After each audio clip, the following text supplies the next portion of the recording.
So let's get started. My name is Adelina Comas-Herrera. I have the pleasure of hosting you today. This webinar is hosted by the Global Observatory of Long-Term Care, and I'm just going to briefly tell you a little bit about it, and then we'll hear about today's webinar. The Global Observatory of Long-Term Care is a platform for cross-national learning to improve and strengthen care systems, and it's part of the International Long-Term Care Policy Network. Our aim is to identify shared challenges and showcase how different countries and locality are addressing them, share research evidence, and facilitate collaborations. And it's aimed at policymakers, industry, advocates, care professionals, and academics, so basically everyone who's interested in long-term care. To become a member is free, and once you join, you can join any of the interest groups. For example, today this webinar is hosted by the Strengthening Responses to Dementia interest group. You can also talk to us if you'd like to create new interest groups and you think this would be a useful forum for you. The way it works is that you enter your interests and topics and areas of expertise, and then that can also help you find others with similar interests. We can share your publications and events. We're very happy, for example, to publish your blogs when you have a new piece of work you want to share or a new project. And as today, we're also hosting webinars. To join, this is a QR code that you can use. The link is below. We are going to take a little break from webinars, but we'll be announcing the new ones in January. And for today, I'm really happy to introduce Aida Gonzalez Suárez, who is going to be getting us started on thinking about rehabilitation for people with young-onset dementia and examples from high and low income countries. And I'm particularly delighted to be hosting this because I do think that we hear too little about rehabilitation and dementia, and we also hear too little about people with young onset. So I think that between the two, this webinar is just perfect timing. So all yours, Aida. Thank you so much, Adelina. I'm going to share my screen now. So good morning, afternoon, and evening, everybody. And thank you very much to the Global Observatory of Long-Term Care, and in particular to the Strengthening Responses to Dementia Working Group for supporting this webinar and helping us disseminate our work. So the piece of work that we will be presenting today is an international collaboration where 24 dementia specialists from different backgrounds and different continents came together to advocate for the need to support the development and implementation of rehabilitation services for people with young-onset dementia as part of the post-diagnostic pathway. And that collaboration culminated in the paper that you can see in the screen. And the way this paper articulates our argument is by presenting the rationale and evidence backing the provision of rehabilitation for people with young-onset dementia, and by showing examples of real existing services embedded in a variety of settings and organizations across different countries. I have the immense pleasure of having with me here today two of my co-authors, Dr. Viviane Amaral and Dr. Fahim Arshad, representing two existing young-onset dementia rehabilitation services in Brazil and India, respectively. And they will be giving you a fantastic tour around their services later in the webinar. But before I hand over to them, I will spend the next few minutes telling you a bit more about the rationale and the evidence supporting the provision of rehabilitation in young-onset dementia. So, why rehabilitation in young-onset dementia? What's the evidence? I would like to start unpacking this section by setting the international scene when it comes to rehabilitation for dementia. I don't know how many of you are aware of this, but this is very important. In September last year, the Lancet Neurology published this editorial featuring last year's World Brain Day, which is an event jointly organized by the World Federation of Neurology and the World Federation of Neurorehabilitation. And last year's campaign stressed the importance of rehabilitation to reducing the negative effect of disabilities associated to neurological conditions, and explicitly named dementia as the second most common group of individuals affected by neurological conditions that will benefit from rehabilitation. This is very important because historically people with dementia have been seen through very nihilistic lenses as passive recipients of care and not as beneficiaries of rehabilitation. But this is now changing. Dementia rehabilitation is gaining traction worldwide, and I will show you more examples now. For instance, you may know that in July 2023, the WHO celebrated in Geneva its third global rehabilitation meeting and launched a package of interventions for rehabilitation, including a specific manual for evidence-based rehabilitation approaches in dementia. But before this, provision of rehabilitation was already included as a recommendation in the WHO Global Action Plan for Dementia. And cognitive rehabilitation is listed in the UK NICE Dementia Guidelines as one of the evidence-based therapies to promote functional ability. And what I would like to tell you now is that the evidence leading to these recommendations come in part from a number of studies that are nicely summarized in this Cochrane review from 2023, evaluating the effect of cognitive rehabilitation on everyday functioning for people with mild to moderate dementia. And the authors of this review found high certainty evidence of a significant positive effect of cognitive rehabilitation in improving performance on selected daily tasks. This review included 6 eligible randomized controlled trials, making a total of more than 1,700 participants. And it is perhaps worth mentioning that the review findings were strongly driven by one large, high-quality randomized controlled trial called the GREAT trial, led by Professor Linda Clare in Exeter in the UK. And just to give you a closer look at the granularity of this trial, I can tell you that it is probably the largest complex cognitive rehabilitation trial conducted to date on people with dementia. It is a multi-center, single-blind RCT controlled with treatment as usual that recruited more than 470 people with mild to moderate Alzheimer's disease. And the main outcome of measure of this trial were personally chosen goals that were daily tasks agreed with each participant. For instance, a personal goal is being able to prepare a simple meal independently. And all in all, this and the rest of trials included in that Cochrane review show that cognitive rehabilitation for dementia works. It can help people to continue carrying on daily tasks, can help people with typical dementia, this is where memory is the main problem, which includes people with young-onset typical Alzheimer's disease as well. However, what happens with the rest of young-onset dementia where memory is not the main problem?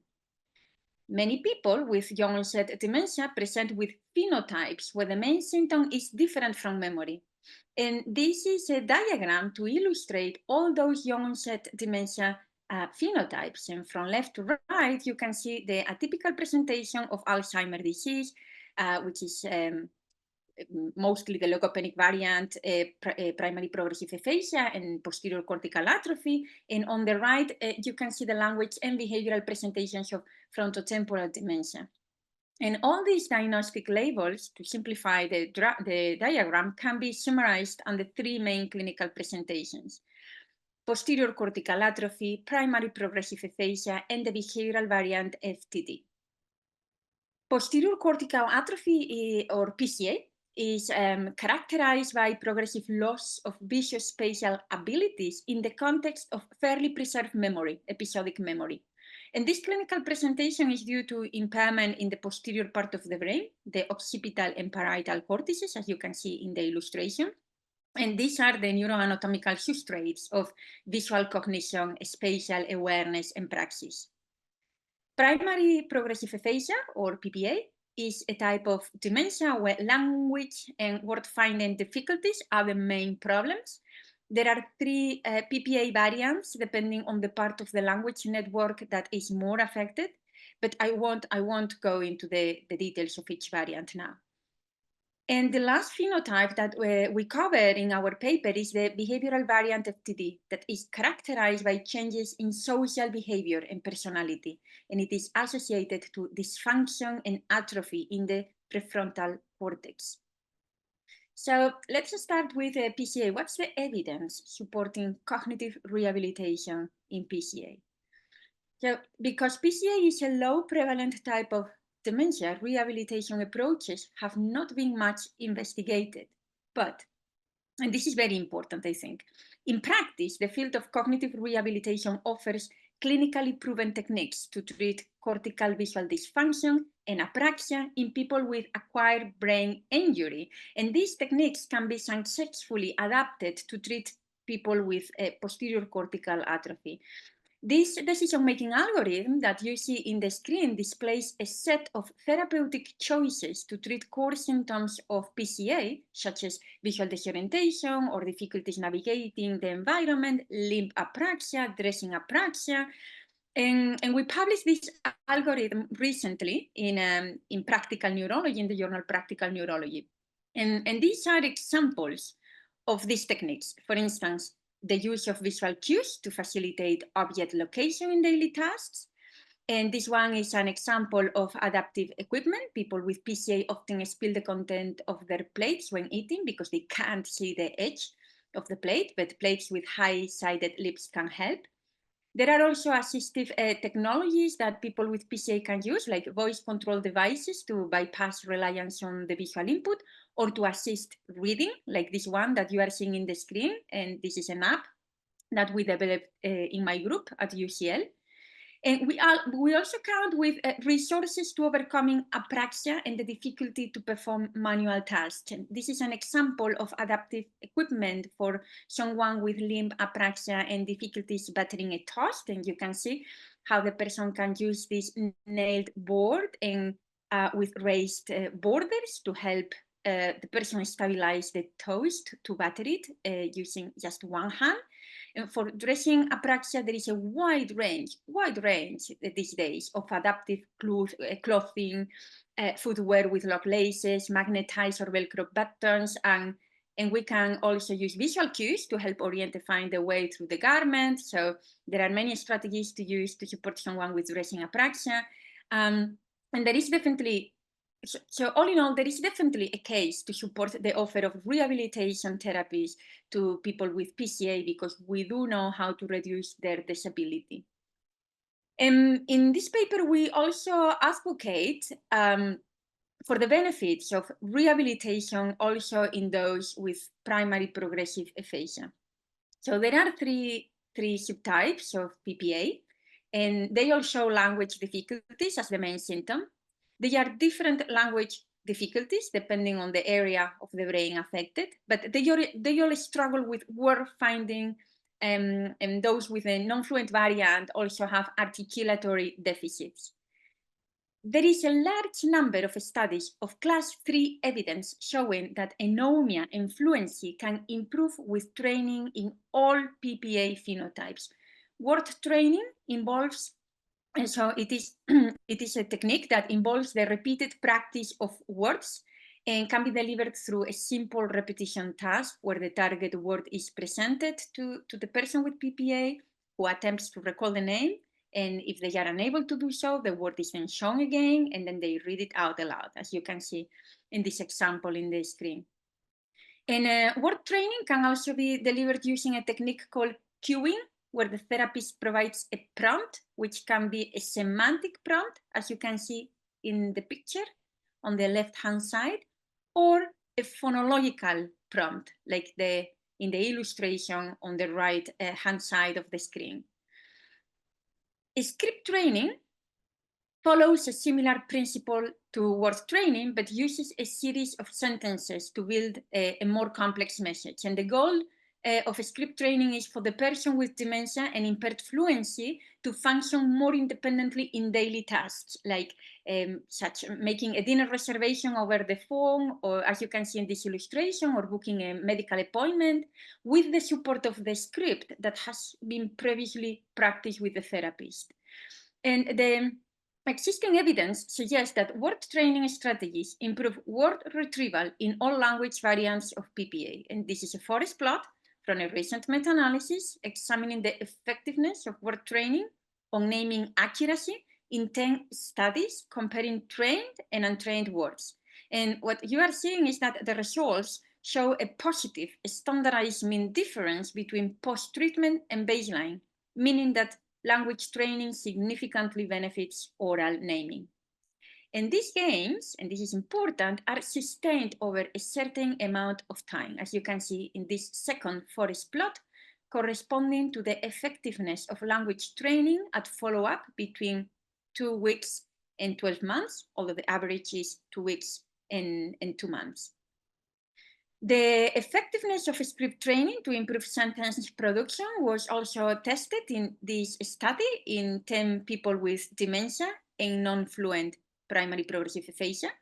And this vertical axis indicates the percentage of intelligible words produced.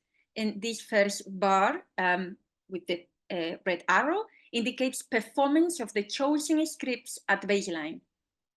The second bar shows performance after training, which, as you can see, increased significantly, while untrained scripts stayed unchanged. And those gains remained significant at 3 and 6 months and a year after. And all this is to show that people with PPA can not only retrain their language skills, but the training gains last. And this lasting benefit are an important counter-argument for the skepticism of those resistant voices arguing that people with progressive conditions cannot benefit from rehabilitation. So all this evidence is about treating language only, but how about loss of conceptual knowledge that characterizes the less prevalent form of PPA, the semantic variant? Is there anything that we can do to help these people? And the response is yes. What you are seeing in this slide is a synthesis and summary of the last 20 years of research on treating people with the semantic variant primary progressive aphasia that we published in 2021, and we cite in the paper that we are presenting today. And what you are seeing on the right hand of the screen is an illustration representing the semantic human category system and its implications for the semantic breakdown experienced by people with a semantic variant PPA. And this is something that every clinician treating these patients should understand and know. And in the paper, we explain how to use it to support people with semantic variant. And this paper that you are seeing in the screen, for those of you who are interested and are seeing people with semantic variant in clinic, it's open access and includes lay summaries in English, Spanish, and French. And this table represents a summary of all techniques investigated to treat people with semantic variant. So as you can see, even for low prevalent young-onset dementia variants, there is research on non-pharmacological disability reduction approaches. And I'm coming to the end of my part of this presentation, and I would like to make a final remark about behavioral variant FTD, because this is by far the less investigated phenotype when it comes to disability reduction interventions, because people with behavioral variant FTD usually have anosognosia, like they are not aware, they have no insight into their symptoms, and most research has been focused on coaching families to cope and manage behavioral symptoms, which makes a lot of sense because behavior is the main root of disability in this population. But the interesting thing is that we can start seeing some tentative feasibility studies looking also into function. And I don't know if you are familiar with the Taylor Activity Program that was developed by Professor Laura Gitlin to improve neuropsychiatric symptoms in people with dementia.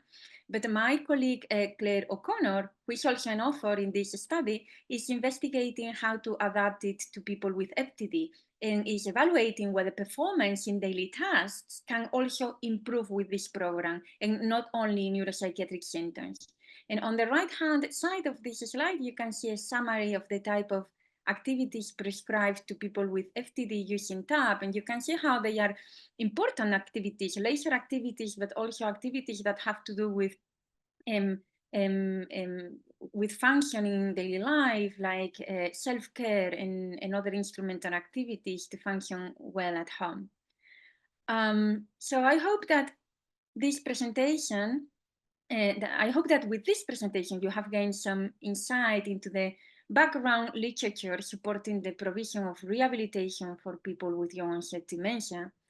And what we'll do now is to flesh this out with real examples. And in this paper, I said already that we feature some case studies, in particular, 4 case studies of 4 rehabilitation services for people with young-onset dementia in 4 different countries: Chile, Brazil, the UK, and India. And now Dr. Amaral will speak about the service that she runs in Brazil, and will be followed by Dr. Arshad doing the same for his service in Bangalore in India. So without further delay, Vivian, the floor is yours. Thank you all for the audience. Thank you, Dr. Aida, for the invitation. My name is Viviane Amaral Carvalho, and I'm here representing the services actually in Brazil. They are located in Belo Horizonte, state of Minas Gerais. Under coordination, one of them is public and the other one is private service. For now, I have to say to you that in Brazil, we have 2 types of healthcare. You have the unified health systems that provides universal for free outpatient and hospital care. Unfortunately, in general, the public sector suffers from a shortage of services, especially specialized ones. There are some public centers, usually linked to academic centers that provide diagnostic services. But for cognitive rehabilitation, there are even fewer options for people with neurodegenerative diseases, whether of late or early onset. And additionally, people may elect to take out supplementary health insurance if they can afford the monthly premiums. And there are also private services generally available in private offices, clinics, and hospitals. Here is our building that is part of the University of Minas Gerais. It's a public service, and we have there the Behavioral and Cognitive Neurology Unity. Since 2003, this outpatient clinic offers free care services once a week alongside research activities. It is part of a public hospital and public university. It also offers formal training for healthcare professionals regarding the management of cognitive impairment and dementia. And for rehabilitation services, only primary progressive aphasia patients are accepted for now. Here is part of our staff.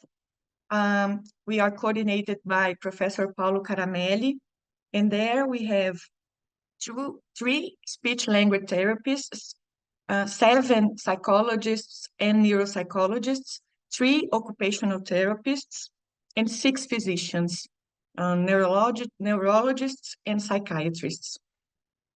As I said, the UFMG clinic serves as part of the SUS, this Brazilian Unified Health System, and it serves as a hub for neurodegenerative disease management with referrals routed through the SUS network from primary and secondary care. Unfortunately, cognitive rehabilitation availability is more restricted in public health. Here, we have the team, the speech-language therapist team, coordinated by a senior speech-language therapist, Dr. Thais Machado. As I said earlier, specific cases diagnosed with primary progressive aphasia are selected for an average of 12 weekly sessions, all in person. And here we have an example of a patient with semantic variant PPA, 42-year-old male, in a language rehabilitation session by the SLT team. The other service is a private service we called Specialized Cognitive Service, SERCOG.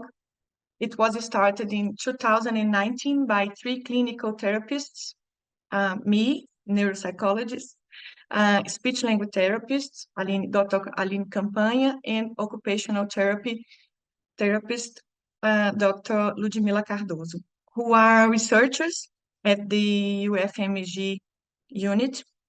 The clinic primarily accepts individuals with mild cognitive impairment or mild to moderate dementia, as well as those with acquired brain injury.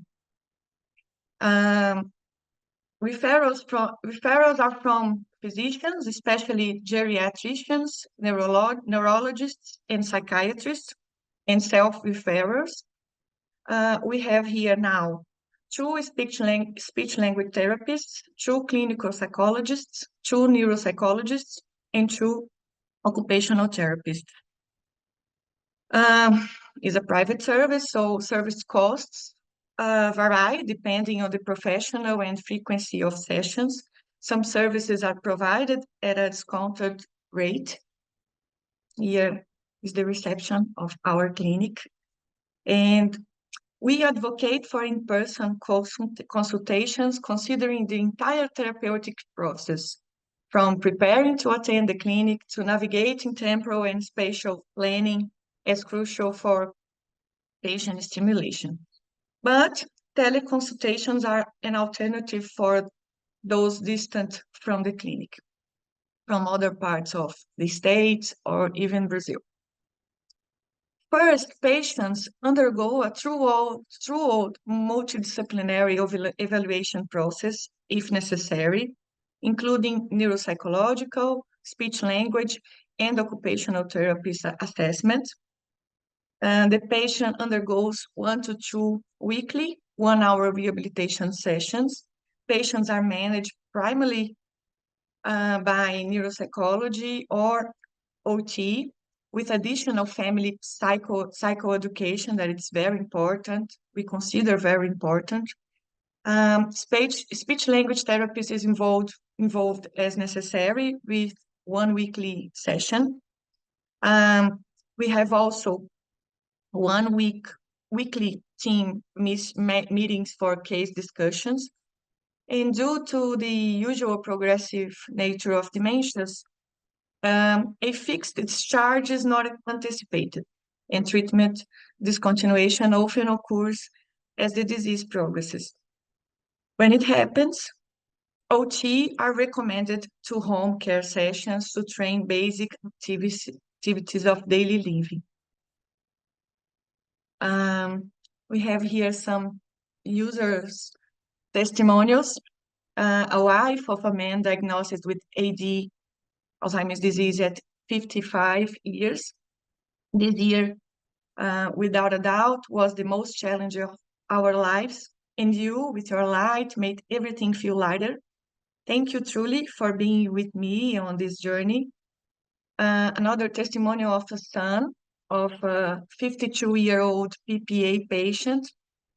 Although her condition is worsening, it is crucial for us to establish a consistent treatment plan moving forward. And the last one is from a father of a 33-year-old diagnosed with genetic FTD. I would like to add that she has been expressing some questioning about the practical effect of the consultations. Although she voices and reaffirms that she needs and wants help, she has not yet felt the effects, at least unconsciously. We chose to show this testimonial because, as Dr. Aida said earlier, anosognosia is very common in this this type of dementia, and it's another challenge to do the engagement, to do the engage, to make the patient engage to the treatment also.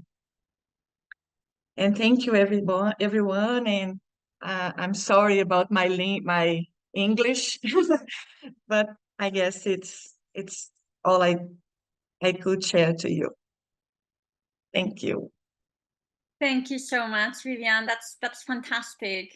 Thank you very much for your experience with all of us. Fahim, I think you are next. Fahim will be presenting his service in Bangalore in India. So thank you very much, everyone, and hello to all. So I'm Fahim, and I am a cognitive neurologist here in India, working as an assistant professor of neurology at the National Institute of Mental Health and Neurosciences. I am also senior Atlantic Fellow Faculty in Brain Health, and I was based in UCSF in the year 2020. And well, I think the journey of a clinician is you learn case by case and you learn from your experiences, because each and every patient is different. No patient is same compared to the other. Whatever is mentioned in books, it's not always in a practical case scenario. So this is my experience. Well, I've been seeing patients for quite a long time now. And every time when I sit in the clinic, I'm being asked the most difficult question by all the caregivers. The simplest would be, what is dementia? But the difficult part starts, is there a cure? Is there a treatment? And then they keep on asking, anything could have been done to prevent dementia and their relative. These are all caregiver questions. And then they also ask, can anything can be done to prevent dementia? So I put them all together, and this is something which we always ponder and think, what can we do for our patients? And we always try to make dementia quite simple for them. This is what we do in our clinics. We have a cognitive disorders clinic. I'll come to that in the subsequent slides, but it's true for all the caregivers. When we see them in our clinics, we explain to them in a very simple language what dementia is all about. And we tell them why it is important to know what dementia is. And I think it's important to raise awareness. There was a recent survey, since every year September is being celebrated as the World Alzheimer's Month. And a recent survey by ADI, that's Alzheimer's Disease International, it showed that 80% of the participants, of the general public rather, they thought that dementia is a normal part of aging. This is compared to 62% in the year 2019. In 24, it's around 80%. You can see the rise in unawareness of general public for dementia. But at the same time, this is also true for healthcare professionals. The numbers went from 62 to around 65. So this highlights the importance of raising awareness of dementia, not only among the general public, but also among the caregivers.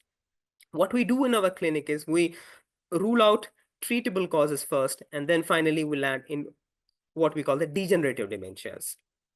And management, obviously all of us know you have pharmacological management and the non-pharmacological management. Non-pharmacological includes, they have symptomatic drugs for those patients, and now recently disease-modifying drugs have come.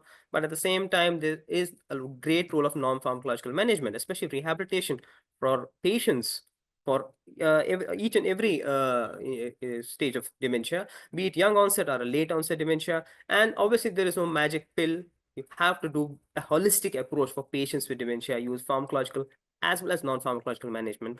Because what often happens, people are our participants, our patients, they always ask, what is the magic pill you have?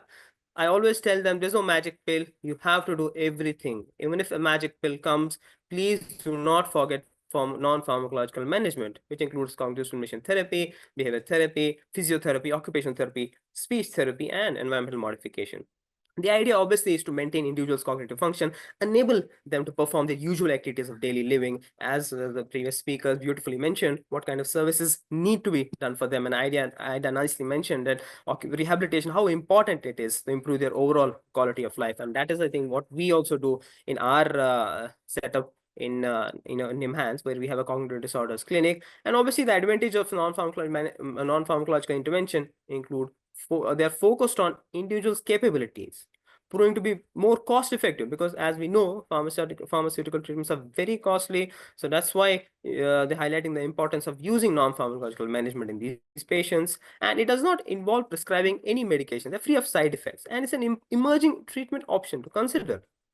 So this is a non-pharmacological management, as I'd already showed. This is what we have also prepared here in our setup based on our context, because we need to have norms, we need to have these tests in our context, because if a single test may not suit everybody. So that's why we need to establish each and culturally validated these interventions so that they suit that population wherever they are using those tests. So these are the various non-pharmacological managements. I won't go into the details, but this is what we are also practicing, because we have a multidisciplinary team, and the young onset dementia patients, they undergo all kinds of rehabilitation, and it definitely helps them in all their cognitive domains, because since one side does not fit all, these cognitive exercises, they have to be tailored according to patient's needs. And in these interventions need to be focused on their strengths, and you need to see their deficits, because all subtypes of dementia are different, especially in the young onset dementia as well.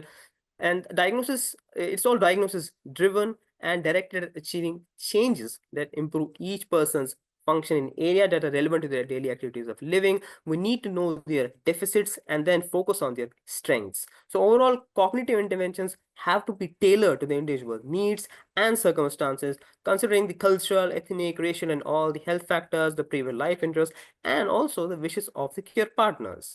So this is an enhanced cognitive disorders clinic, and we see around 400 to 500 patients in a year, and of which we have around 200 patients with young onset dementia. And we have a multidisciplinary team, which includes neurologists, cognitive neurologists, we have psychiatrists, we have speech and language therapists, physiotherapists, occupational therapists, psychiatric social workers, and then we also have psychiatric social workers who provide home-based care. So this is a multidisciplinary team that we have, and they provide the multidisciplinary care for all our patients who present with young onset dementia and other dementias as well.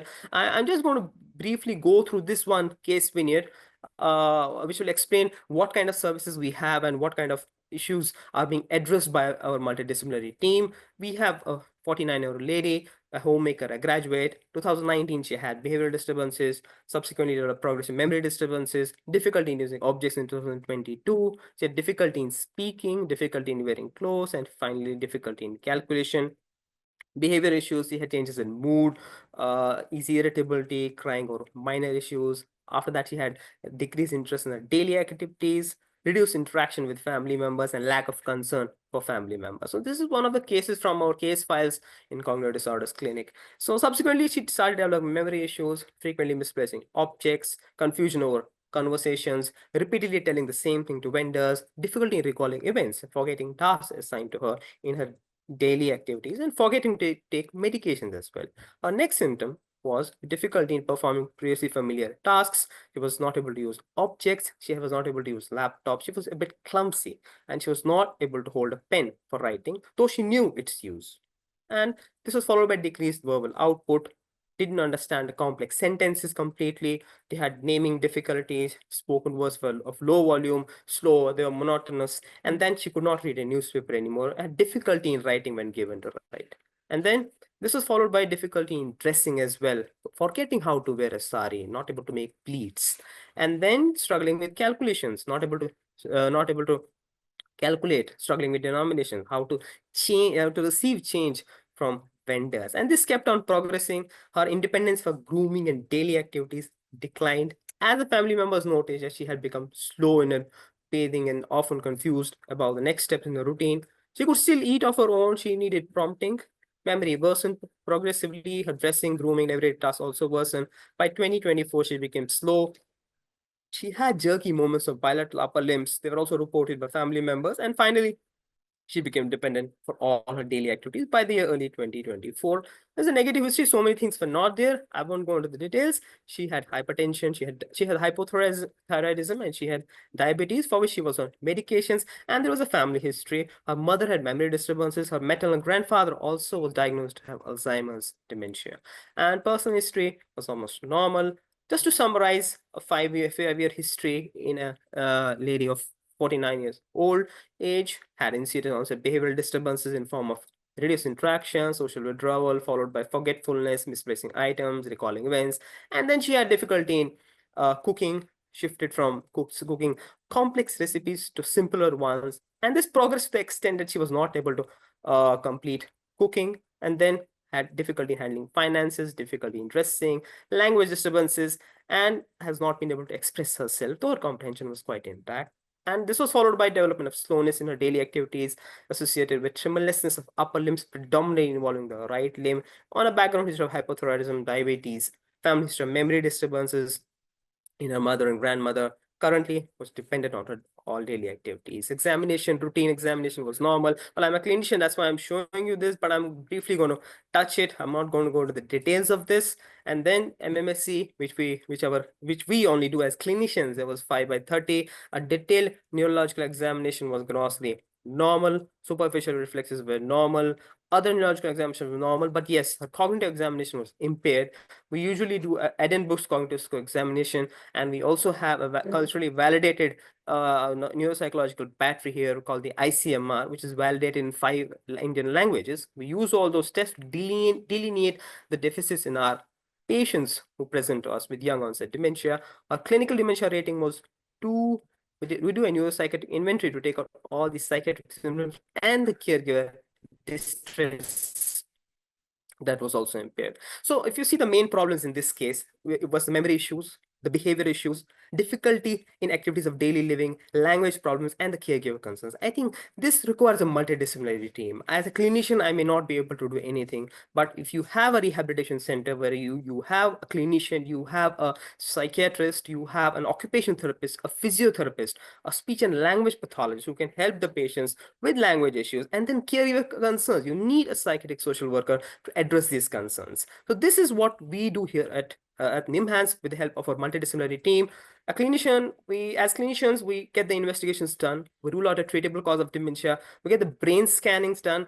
This is again, there is some shrinkage in the brain in specific parts of the brain. Left side is more involved compared to right side. Our final diagnosis was what we call as the corticobasal syndrome with progressive non-fluent aphasia with very mild behavior issues. Well, this kind of a case requires a multidisciplinary approach, as I already mentioned, what all deficits she had, and then how do we manage each one of them? So this is what we do here, a pharmacological management first as a clinician, and then we go to the non-pharmacological management, which includes cognitive stimulation therapy, environmental modification, physiotherapy, occupational therapy, behavior modification, psychosocial interventions, and this is an approach to patients with dementia. This is what we follow at NIMHANS. I'll briefly go through each one of our departments, like geriatric psychiatry, what is their role, mainly managing behavioral and psychological symptoms of dementia, managing the comorbid psychiatric conditions, managing the mental health requirements of the caregiver, which is very important to address. And then also ethical and legal guidance related to community-based and long-term care capacity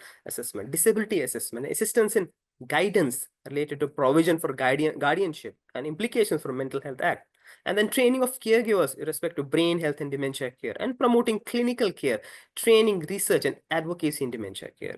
And this is how our psychiatry colleagues, they evaluate the patients and look whether they require any antidepressants or any form of a non-invasive brain stimulation therapy or any new emerging medications for apathy especially. Sometimes methylphenidate has been used by our psychiatrists. So I mean, evolving medicines and I think non-pharmacological approach for patients who have behavior issues.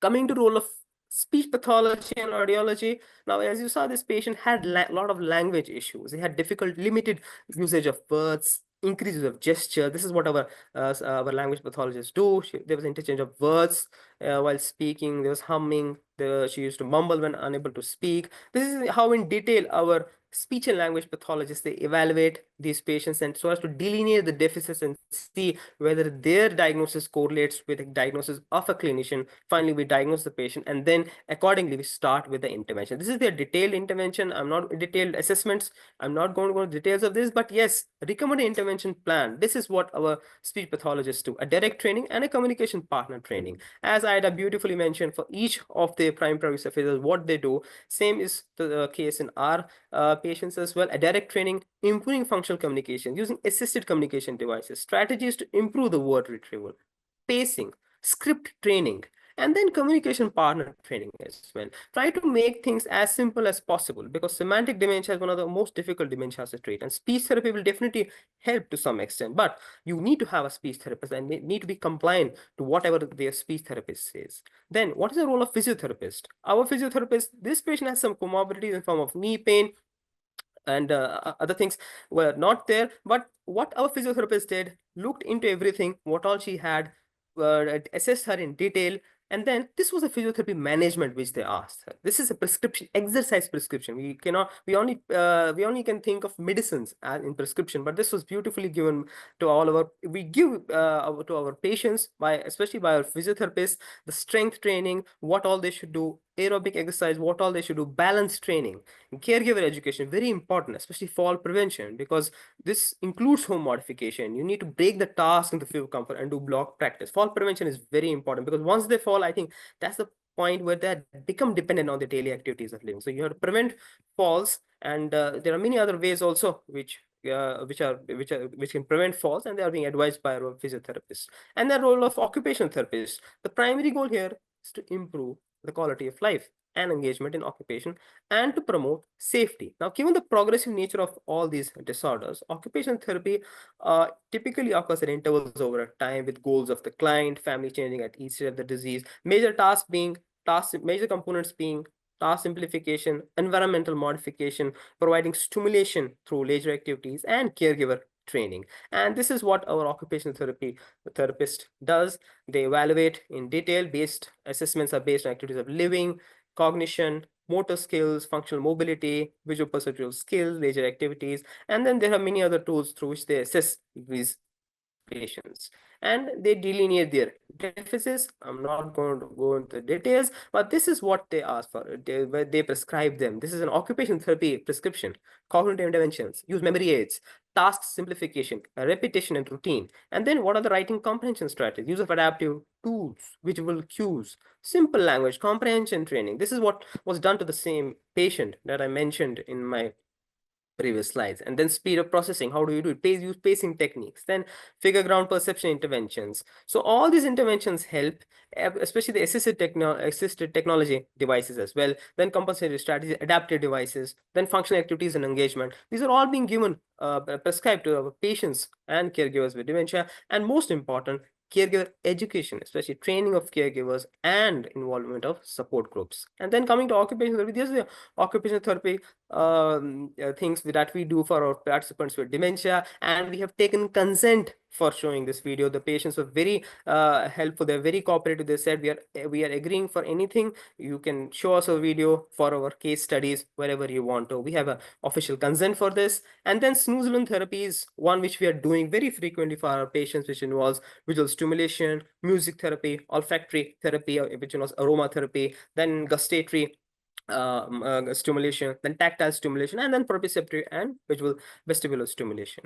Now, these are the 4 R's which our occupational therapist always tells to all the caregivers: reassure, show them a routine, a reminiscence, and then a redirect. So this is our occupational therapist working with the patient with dementia, and their anticipated outcomes are enhancing the quality of life, improved activities of daily functioning, cognitive memory strategies, environmental modifications, caregiver support, promoting social engagement, behavioral strategies, and again, as I mentioned, most important, fall prevention.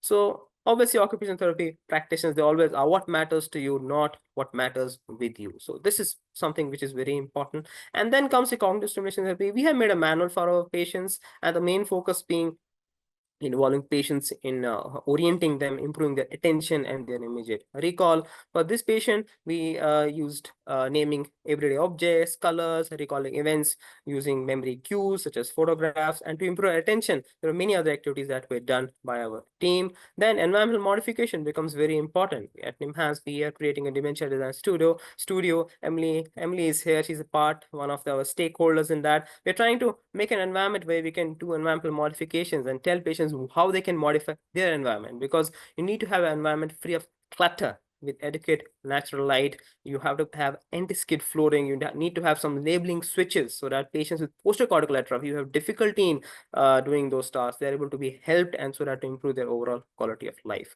And then again, the most important, psychiatric social workers, well, they do a lot of psychosocial intervention for our caregivers. And because caregiver as a partner of care through education and psychosocial support, they're very important group here, because what happens, they have a lot of caregiver stress, which causes more trouble in managing these patients with dementia. And that's what highlights the importance of having a psychiatric social worker in your team. And they provide different kinds of interventions like caregiver education, coping strategies, emotional support, adherence to treatment, respite in care, cognitive stimulation activities at home. They also provide home-based care. Our team has a special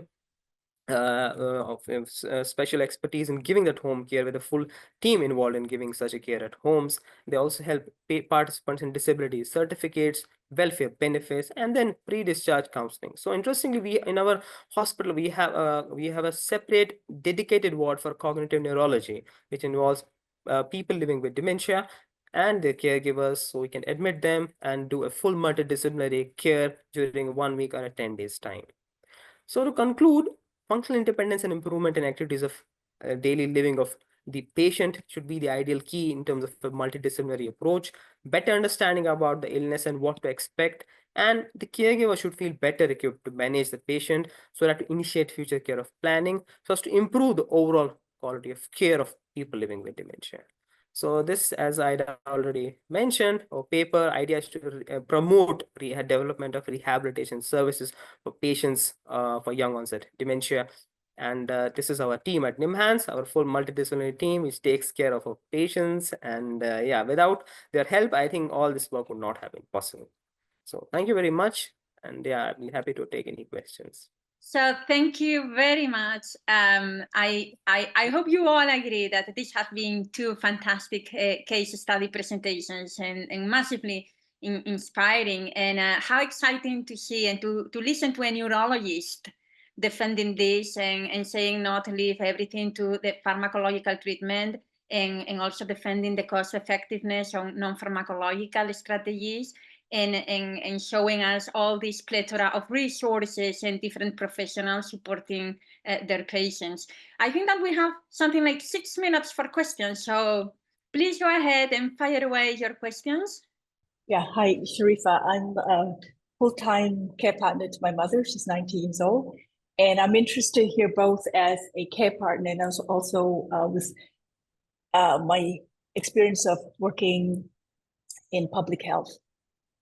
Thank you so much for the presentation. I mean, it's so interesting to see what's happening in India in that hospital with that multidisciplinary team.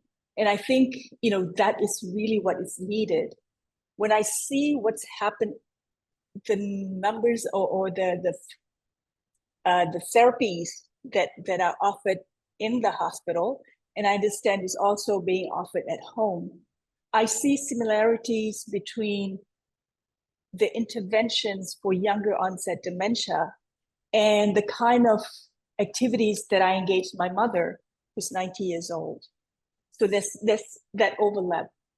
Two, I'm wondering to what extent this multidisciplinary team in a hospital can be emulated on a big scale, because going into the clinic can be a real production, even for persons with younger onset. So this is a model that could potentially be expanded. To what extent has that happened in India or even in Brazil? Because even in Malaysia, and Emily was saying that it's difficult to access speech therapies, even in Singapore, which is so much more advanced. So that's where I'm coming from, looking at the challenges of expanding this, knowing that one, the narrative is once you're diagnosed with dementia, there's nothing much can be done. And again, with the recent ADI report, that even health professionals has misconception about, dementia. So taking all that into context, what would be, or what are the hopes that you have, having done this in a hospital, taking this out to the community? Thank you. Thanks, for a brilliant question. I think this is a very, very important question in India. And we have at NIMHANS, we do have this multidisciplinary team. And I hope all of you know Suvarna. Suvarna has been working a lot here, and she's my mentor. And together we are working, creating a brain health clinics in different communities and different districts of our state here in Karnataka. So what we have done, we have created small brain health clinics in Karnataka, in different districts of Karnataka, and in them there are multidisciplinary teams. So that is one work which has already happened for last 1 year, and it has been going on. And recently, what happened in the month of September, because it's a World Alzheimer's Month, in each and every clinic, since we already established multidisciplinary teams, they all went into the communities and in the brain health clinics as well. So we try to raise awareness about dementia. We went to the parks, we went to the districts, we trained all the multidisciplinary team. How do you raise awareness? How do you demystify dementia? How do you simplify dementia? And the most important thing, do not say nothing can be done. Many things can still be done at each and every stage of dementia. I think this is a misconception which everybody thinks, okay, somebody is diagnosed to have dementia, nothing can be done. I think this creates stigma, further raises unawareness, not only among the general public, as you saw, among the healthcare professionals as well. And the most important thing, anything can be done, as I said, at any stage of the disease. And we are, because of our raising awareness all around, we are getting many patients in a mild cognitive impairment stage because they think they have something. Now, to see the patients, the mild cognitive impairment, that's the most important stage, because at least you can do many things at that point of time. But as I said, even if they come in advanced stage, things can be made better so that overall quality of life is made better in our patients and our caregivers as well. Hope I've answered the question. Yeah, the multidisciplinary team is going on. I think I'll show you the results next year. We have just 1 minute left. I don't know, Vivian, if you and Aida, if you want to have a last word. I just wanted to, to Yes, thank yes. everybody Do it, for do coming it, to the Doctor. presentation. And thank you so much to Vivian and Fahim and Adelina, also to you for supporting this webinar. Adelina is also one of the co-authors of this paper, and it's been just so important having so many co-authors for different countries pouring their knowledge and their experience in this paper. I'm so deeply thankful that everybody joined this collective effort. So thank you, everybody.